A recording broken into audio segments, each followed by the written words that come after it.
Time महाराष्ट्राचे संपादक राजेश कोचरेकर यांना देखील सहभागी करून घ्यायचं आहे. राजेश, बघा 19 जूनला शिवसेनेचा वर्धापन दिन आहे आणि या वर्धापन दिनाच्या तोंडावरती ऑपरेशन टायगर हे पूर्ण होणं, ज्याची गेल्या काही कालावधीपासून फार मोठी चर्चा होती, ज्याबद्दलचा नकारही दिला जात होता आणि चर्चाही होत होती. काय नेमका अर्थ काढायचा?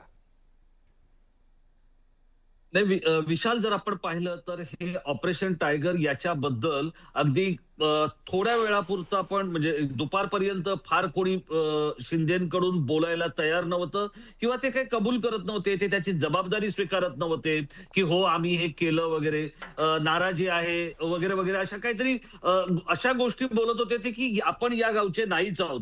पण हे सगळं अत्यंत योजनाबद्ध पद्धतीने पुन्हा एकदा 4 वर्षांनी झालेलं आहे.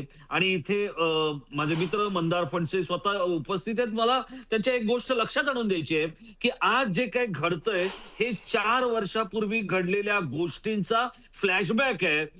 कारण आपल्याला आठवत असेल 4 वर्षापूर्वी वेस्टिन हॉटेलमध्ये ज्या पद्धतीत एकनाथ शिंदे यांचा अपमान केला गेला होता, त्यानंतर पेटून उठलेल्या एकनाथ शिंदेंनी जवळपास प्रत्येक 19 जूनला आपल्याला जमेल तितका यथाशक्ती उद्धव ठाकरेंना दणका देण्याचा जो चंग बांधलाय तोच हा कार्यक्रम आहे असं मला स्वतःला वाटतं. आणि त्यामुळे या 9 पैकीचे आता जसं मंदार पण म्हणाले की 2-3 दिवसांनी कळेल, पण जे काही घडलेलं आहे ते जसं एखाद्या मेरिटमध्ये येणाऱ्या विद्यार्थ्याने पेपर दिल्यानंतर आपल्याला फक्त माहित असतं की त्याला 97% मार्क मिळणार आहेत की 97.5% मार्क मिळणार आहेत की 99% मार्क मिळणार आहेत, एवढाच फक्त काही तो टक्क्यांचा फरक असतो. पण तो 95% वरती गेलेला असतो कारण तो मेरिट मधला विद्यार्थी असतो. तसं या खासदारांचं झालेलं आहे. हे खासदार आता जितके एकनाथ शिंदेना गरजेचे आहेत, उद्धव ठाकरेंना जितके गरजेचे आहेत तितकेच ते मोदी आणि शहा यांना गरजेचे आहेत. आणि त्यामुळे आता इथे आपल्या बरोबर जे काही खासदार आहेत ते तर आहेतच, पण जे खासदार आता वेगवेगळ्या पद्धतीने एकनाथ शिंदेबरोबर जॉईन होऊन भाजप बरोबर जाणार आहेत ते सगळे लोक आपलं राजकीय दृष्ट्या चांगलं भलं करून घेणार आहेत, इतकं हे स्पष्ट आहे. मला याच्या पुढची गोष्ट सांगायची आहे की हा 19 जून हा आहे शिवसेनेचा 60वा वर्धापन दिन. आणि या 60व्या वर्धापन दिनी अमित शहा आणि एकनाथ शिंदे यांनी जो चंग बांधलाय उद्धव ठाकरेंना मनस्ताप द्यायचा, त्यापेक्षा अधिक मोठा मनस्ताप त्यांना 27 जुलैच्या आधी द्यायचा असं निश्चित ठरलेलं आहे. मी अत्यंत महत्वाची बातमी आपल्या नेटवर्क 18 मराठीच्या प्रेक्षकांपर्यंत पोहोचवण्याचा प्रयत्न करतोय की येणारा 27 जुलैचा जो वाढदिवस असेल उद्धव ठाकरेंचा, तो याही पेक्षा आणखी धक्कादायक घटनांनी भरलेला असेल, इतकं मात्र खरं. ज्योतिताई, खरं तर या सगळ्या घडामोडीनंतर मला नारायण राणेंचा प्रसंग आठवतो. ज्यावेळेस ते शिवसेनेतून बाहेर पडले होते तेव्हा 10 आमदार घेऊन बाहेर पडले होते आणि पुन्हा एकदा त्यांनी राजीनामा देऊन निवडणुकीला सामोरं जाण्याचा निर्णय घेतला.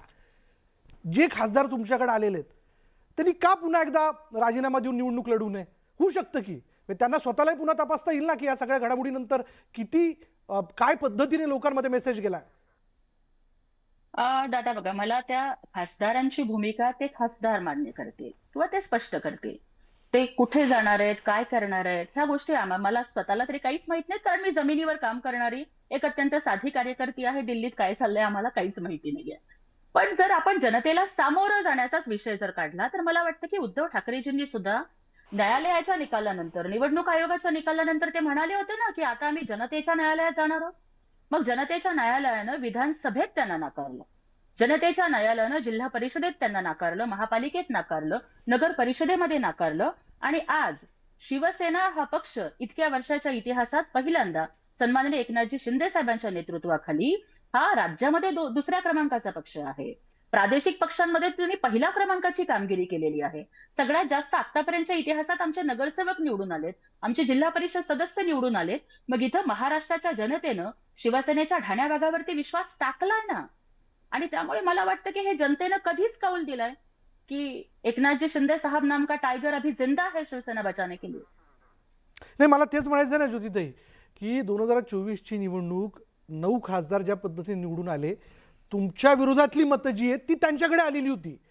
त्यांना तुमच्याकडे घेऊन तुम्ही त्यांचा विश्वासघात करत नाहीये का? हा मुद्दा, हा महत्वाचा मुद्दा आहे. दादा बघा, विश्वासघात करणं काय असतं हे मला वाटतं की 2019लाच महाराष्ट्राच्या जनतेनं बघितलेलं आहे. आणि मग कुणी कुणाचा विश्वास घेत गेला. आणि बघा, जर मला तर हाच प्रश्न पडतोय दादा, की तुम्ही बघा की एकेकाळी शिवसेना हा पक्ष शिवसेना प्रमुख हिंदुहृदय सम्राट बाळासाहेब ठाकरेंच्या आदेशावर चालायचा. हम्म. आणि आज म्हणे ह्यांना तुम्ही खासदारांना त्यांच्या लेकराबाळांच्या शपथा घ्यायला लावता. तुम्ही त्यांना साईबाबांची शपथ घ्यायला लावता. तुम्ही त्यांना आई तुळजाभवानीची शपथ घ्यायला लावता. इतकी वाईट परिस्थिती कशामुळे मग आली ह्यांच्यावरती? तर कुठेतरी विश्वास ज्या गटामध्ये तोडला गेलाय ना, त्यांनी त्या विश्वासावरती काम करावं. जनतेचा विश्वास हा विकास कामांच्या मधून जोपासला जातो. जनतेचा विश्वास हा जनतेच्या आशा, आकांक्षा आणि स्वप्नांना न्याय देऊन जोपासला जातो. आणि त्याच्यासाठी आमचं पक्ष नेतृत्व, आमचे मुख्य नेते एकनाथजी शिंदे साहेब हे अहोरात्र काम करतायत. आणि त्या विश्वासाचंच प्रतीक म्हणून आज सर्वसामान्य कार्यकर्त्यांपासून ते मोठ्या पदावरची माणसं ही त्यांच्या नेतृत्वावरती विश्वास ठेवत आहेत. नाही नाही, तो आरोप केला जातोय की आर्थिक कोडमारा या खासदारांचा केला गेला, त्यांना निधी मिळत नाही या कामासाठी. शेवटी सत्तेतल्या पक्षाबरोबर राहिलं तर आपली कामही होतात, जनतेकरता कामही करता येतात. हे नियोजनबद्ध तुमच्याकडनं केलं गेलं आणि त्यातनंही खासदार, त्या मानसिकतेतनंही खासदार तुमच्याकडे येत आहेत. दादा मला सांगा की पैशांचा, खोक्यांचा आरोप केला जातो, बरोबर आहे. मग मला सांगा की मग ज्या वेळेला संजय राऊत ओपनली सांगतात की तृणमूल काँग्रेसने काँग्रेसमध्ये विलीन व्हावं, किंवा राष्ट्रवादी शरद पवार गटाने काँग्रेसमध्ये विलीन व्हावं, मग संजय राऊतांनी किती पैसे काँग्रेसकडून घेतले होते हा प्रश्न त्यांना कोण विचारणार आहे? म्हणजे तुम करे तो लीला और हम करे तो कॅरेक्टर ढिला, हे किती दिवस हे गलिच्छ राजकारण तुम्ही चालवणार आहात? अहो, माणसं पैशांनी विकत नसतात घेतली जात. त्यासाठी त्यांच्या सुखदुःखात जावं लागतं. त्यांच्या घरातलं कोणी आजारी पडलं तर त्यांना सांत्वना द्यावी लागते, मदत करावी लागते. आणि हे संवेदनशील मन ना माननीय एकनाथजी शिंदे साहेबांच्याकडे आहे. जर कुणाचीही अडीअडचण असेल ना, तर ते पक्ष बघत नाहीत, जात बघत नाहीत, धर्म बघत बर. नाहीत, ते धावून जातात मदतीसाठी. राजा भाऊ, किशोरी पेडणेकरांनी आरोप केला होता की आर्थिक कोडमारा करण्यात आला खासदारांचा, निधी त्यांना मिळत नव्हता जनतेच्या कामाकरता. खरंच अशी काही परिस्थिती आहे का तुमच्या बाबतीत? असं काही घडतंय का? नेमकं काय ही अस्वस्थता पक्ष नेतृत्वाला ओळखता आली नाही का? नाही, हे बघा, कोणत्याही विरोधी पक्षाच्या खासदाराला तुम्ही जर विचारलं तर जो मुख्य स्रोत आहे की DPDCतून निधी खासदारांना उपलब्ध होतो, तो कोणत्याही विरोधी पक्षाच्या खासदाराला, काँग्रेसचे असतील, राष्ट्रवादी काँग्रेसचे असतील, शिवसेनेचे असतील, यांना मिळाले नाही. हा नक्कीच हा विषय महत्त्वाचा आहेच. बाकी दुसरा कोणता निधी, म्हणजे हाच निधी मिळत नाही ना. राज्य सरकारकडून काही मिळत नाही, जिल्हा नियोजनातून निधी मिळत नाही. ही सत्य गोष्ट आहे.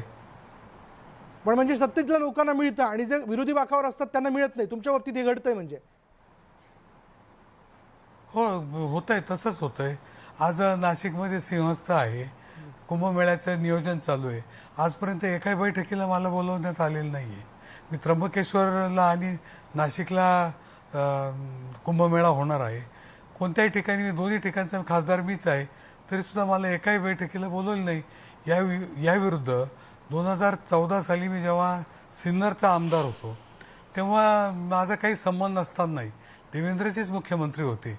सगळ्या बैठकांना, मला नागपूरला बैठक असली तरी आम्हाला निमंत्रण असायचं आणि मी सुद्धा जायचो. यावेळेस एकाही बैठकीला मला बोलवलेलं नाही आहे आणि मी अजूनपर्यंत गेलेलो नाही आहे. आता हा विषय महत्त्वाचाच आहे ना.